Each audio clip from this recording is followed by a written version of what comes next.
जीत है। जन सुराज को 35,713 वोट अभी तक मिले हैं, 18 राउंड की गिनती हो चुकी है। और वहीं बीजेपी से नीरज कुमार सिन्हा को 25,200 मत मिले हैं, 25,270 मत से वो चल रहे हैं। और तीसरे नंबर पे रेखा गुप्ता जो है आरजेडी की प्रत्याशी, उनकी कहीं गिनती मानी भी नहीं जा रही है। क्योंकि आपको मैं बता दूं, प्रशांत किशोर कहीं ना कहीं जमीनी स्तर को लेकर जिस तरह से बांकीपुर में लोगों से मिल रहे थे और उनका अभिवादन कर रहे थे, और बार बार जिस तरह से लोगों को चैलेंज कर रहे थे, जिस तरह से बीजेपी के जो कैंडिडेट थे नीरज कुमार सिन्हा पर वो वार कर रहे थे, कहीं ना कहीं ये साफ तौर पे दिख रहा था कि पीके का ये दावा कहीं ना कहीं किसी रूप में मजबूत होता दिखाई दे रहा है। इसीलिए कुशवाहा जी मैं आपको बताना चाहूंगा, इसीलिए प्रशांत किशोर ने विधानसभा बिहार इलेक्शन में चुनाव न लड़कर आज वीआईपी सीट से एक मैदान पे चुनावी दाव ठोका। उसी ताल में कहीं ना कहीं जनसुराज के उम्मीदवार जो है प्रशांत किशोर 35,713 वोट अभी तक 18 राउंड की गिनती में वो उन्होंने पाया है। उसी तरह नीरज सिन्हा जो है 25,277 वोट से पे मैं ये कह सकता हूँ बीजेपी का अपना जो ये स्टैंड था, कहीं ना कहीं बीजेपी को ये भारी पड़ता दिख रहा है। क्योंकि बीजेपी ने जिस तरह से पहले उम्मीदवार को छोड़कर दूसरे उम्मीदवार पर भरोसा जताया और दूसरे उम्मीदवार को अचानक से मैदान में उतार दिया, उसी तरह पीके कहीं ना कहीं उस पर शुरुआती दौर से हावी होते दिखाई दे रहे थे और कहीं ना कहीं बीजेपी पिछड़ रही थी। बांकीपुर सीट से प्रशांत किशोर भी भारी फर्क से आगे चल रहे हैं। ये सोच लिए 10,000 वोटों से, 10,000 से ज्यादा वोटों से पीके अभी आगे चल रहे हैं। मतलब प्रशांत किशोर जो है वो 10,436 वोट से आगे हैं अभी। ये कहीं ना कहीं किसी रूप में ये जो मत मिला है, जनता का जो साथ मिला है, ये पीके का एक अपना ऑरा है। जिस ऑरे पर वो बात कर रहे थे, जिस ऑरे की वो मांग कर रहे थे, जिसके लिए बिहार की अलग लोगों की बात करते थे, शायद वो पीके के रूप में बांकीपुर की जनता ने उन पर भरोसा जताया। मैं आपको थोड़ा सा पीछे लेके जाना चाहूंगा आपको। ये बहुत ही हाई प्रोफाइल सीट माना जाता है बांकीपुर सीट। 30 जुलाई को मतदान का नतीजा जो आज जिस तरह से मतदान हुआ है 30 जुलाई को, उसी तरह भाजपा से नीरज कुमार सिन्हा, जनसुराज से प्रशांत किशोर और आरजेडी से रेखा गुप्ता को मैदान में उतारा गया था। बांकीपुर भाजपा का करीब 40 साल पुराना गढ़ है, लेकिन इस बार जनसुराज ने जैसे ही पीके को उतारा, मुकाबला काफी दिलचस्प होने को दिख गया था। उसी तरह मुद्दे रहे, मैं आपको जो मुद्दे की बात कर रहा था, जल जमाव, ट्रैफिक की व्यवस्था से वहां लोग परेशान थे, सफाई और रोजगार को लेकर के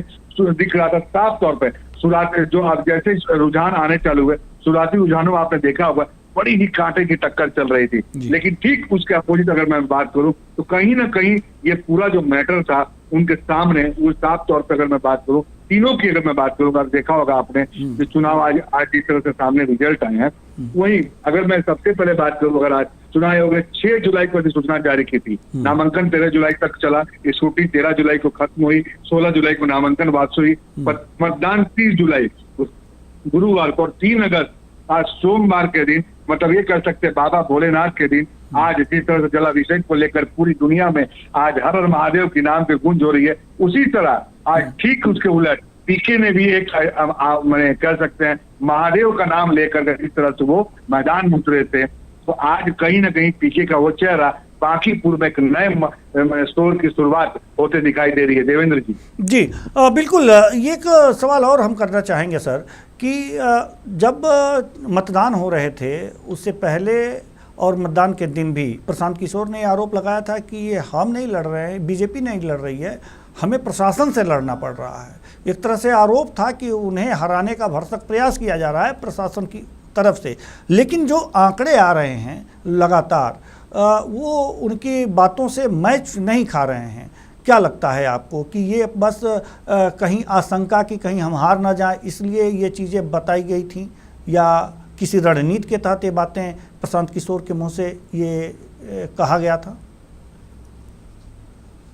देवेंद्र जी, मैं आपको बताना चाहूंगा, प्रत्याशी को किसी बात का कहीं ना कहीं डर होता है। पक्ष और विपक्ष जब काम करती तो उनको ये लगता है कि पक्ष में रहती हुई सरकार विपक्ष के लिए शायद उनको नुकसान पहुंचा सकती है। ये लोकतंत्र का एक पुराना एजेंडा, आप कह सकते हैं लोकतंत्र का एक पुराना इतिहास रहा है। जब भी सरकार किसी के विपक्ष में काम करती है तो पक्ष वाला मुद्दे पर आरोप लगाता है या विपक्ष वाले मुद्दे पर उनके आरोप लगाता है। तो प्रशांत किशोर ने भी साफ तौर पर कहा था इस तरह के मुद्दे, लेकिन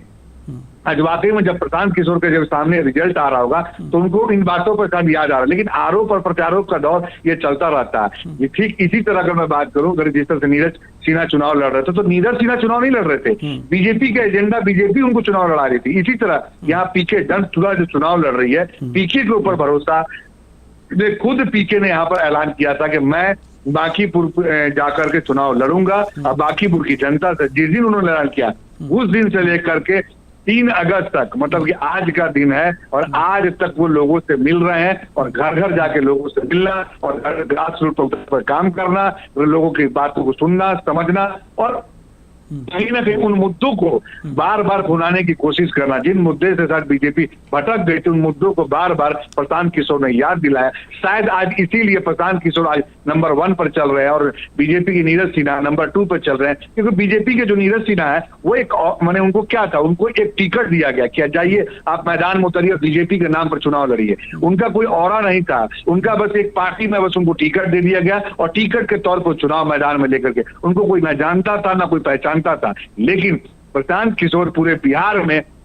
बिहार इलेक्शन के बाद काफी फेमस है। ऐसे तो वो फेमस थे ही, आपको पता है वो अपनी आईपैक नाम की कंपनी चलाते हैं, जो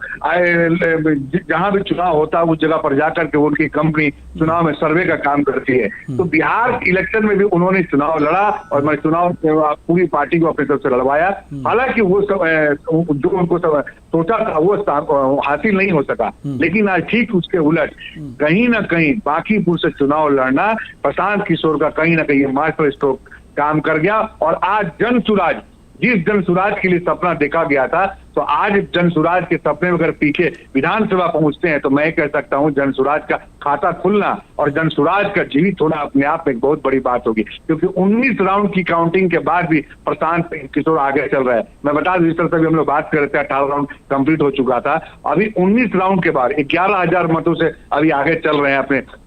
प्रशांत किशोर। तो अब इस जगह से इन किसी को पछाड़ पाना कहीं ना कहीं मैं कह सकता हूं मुश्किलों का सामना करने वाली बात होगी। और जिस तरह से आपने प्रशासन के बारे में मुझसे बात किया कि प्रशासन के ऊपर बार बार आरोप लगा रहे थे, देखिए वो चुनाव लड़ रहे थे, वो एक सरकार में जिस तरह से सम्राट चौधरी के ऊपर वो बिहार के जो चीफ मिनिस्टर सम्राट चौधरी के ऊपर वो आक्रामक थे। शुरू से सम्राट चौधरी के ऊपर उन्होंने कहा ये पढ़े लिखे नहीं है,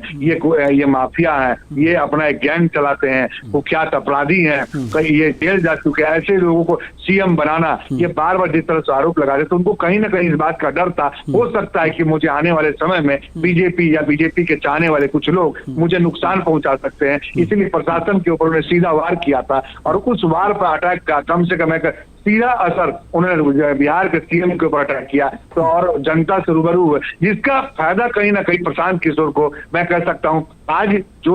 जनता वो क्या देखना चाहती है, अपने नेता को एक आक्रामक रूप में देखना चाहती है,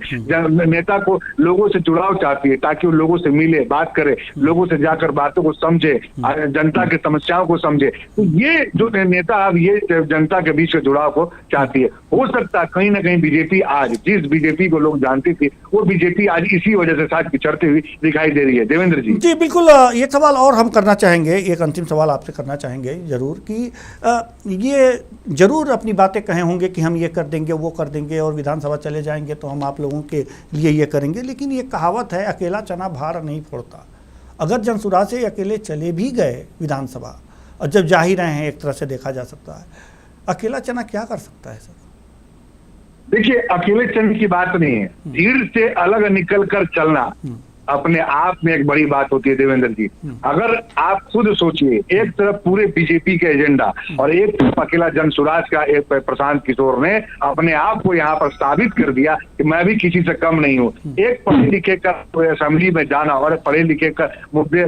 बिहार की जनता का मुद्दे उठाना, कहीं ना कहीं मैं बात कह सकता हूँ आने वाले समय में, आने वाले जो बिहार इलेक्शन जो होंगे आज से 4 साल के बाद, उसमें कहीं ना कहीं इनकी पार्टी को और इनको एक बढ़त हासिल मिल सकती है। अगर ये अकेला ही वहां चले जाते हैं और अकेले जाकर के अपनी आवाज को यहाँ बुलंद करते हैं तो बिहार के लिए एक नया चेहरा कर सकते हैं कि बनकर उभरेंगे प्रशांत किशोर। इसीलिए हमें अकेला आप इनको नहीं कर सकते हैं, ये पूरी बिहार की आवाज बन करके ये डाल के असेंबली में ये जा रहे हैं, और शायद बांकीपुर की जनता ने इनको बांकीपुर की आवाज न उठाने को लेकर के पूरे बिहार के लिए एक नया चेहरा बनाने की कोशिश की है। तो शायद मुझे लगता है जनता ने इनको जो समर्थन दिया अभी तक के जो रिजल्ट आ रहे सामने गया 19 राउंड की काउंटिंग के बाद में 11,289 मतों से जो आगे चल रहे हैं, इसमें कहीं ना कहीं पूरी जनता का समर्थन इनको जो साथ मिला है उसका ये साफ तौर पे देखा जा सकता है कि बांकीपुर की जनता ने तो इनको समर्थन दिया ही, लेकिन पूरी बिहार की जनता ने पीके को एक अलग रूप में देखा है और पीके को एक आक्रामक तौर पर बात करते हुए देखा और समझा। तो हो सकता है कि बिहार में एक अलग रूप में और एक अलग इतिहास लिख सकते हैं। आने वाले विधानसभा चुनाव जो होंगे 4 साल के बाद, हो सकता है कि इनकी पार्टी को एक अलग रूप, एक अलग औरे में बिहार की जनता शायद देखे।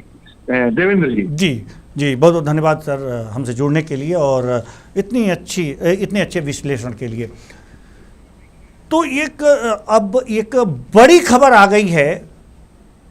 मांजलपुर से।